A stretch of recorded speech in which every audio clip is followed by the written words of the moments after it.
خاص طور پر مولا کائنات علی سے محبت کرنے والے عید کے طور پر مناتے ہیں، اور وہ 18 ذی الحج کا دن 18 ذی الحج کا دن وہ عظیم دن ہے کہ جس دن کے بارے میں رسول اللہ نے ارشاد فرمایا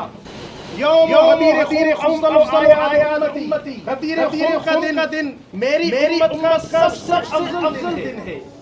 میری امت کے پاس عیدیں ہیں، عید فطر بھی ہے، عید قربان بھی ہے، اور عید میلاد النبی بھی ہے، دوسری عیدیں بھی ہے، جمعہ کا دن ہے۔ لیکن آپ صلی اللہ علیہ وسلم نے ارشاد فرمایا کہ یوم غدیر خون اعیاد امتی،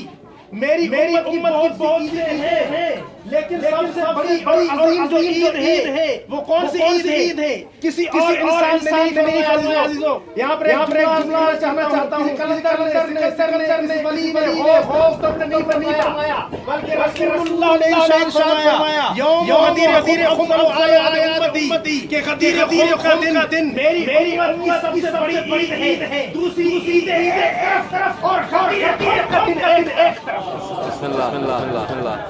اس لیے تمام مسلمانوں کے لیے ضروری ہے کہ اس دن کو عید کے دن پر کیوان سے منائے۔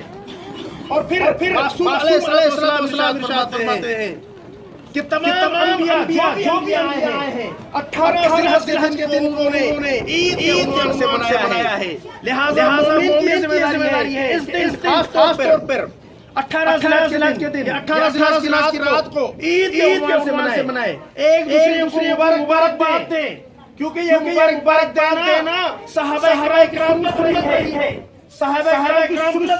سیرت رہی ہے کہ جب رسول اللہ صلی اللہ علیہ وسلم نے مولا کائنات کا ہاتھ کر ارشاد فرمایا من کنت مولا فعلی مولا، جس کا میں مولا ہوں اس کا علی بن ابی طالب ہے۔ تب صحابہ کرام نے کہا بخن علی بن ابی طالب کا مبارک ہو، آج ہمارے بھی مولا ہو گئے، تمام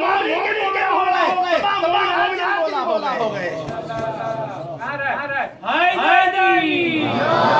اگر ہماری ویڈیو آپ کے لیے ہیلپفل رہی ہے تو ہمارے چینل کو سبسکرائب کر لیں اور ویڈیو کو لائک بھی کر دیں تاکہ ہمیں اس جیسی اور ویڈیو بنانے کے لیے موٹیویشن مل سکے۔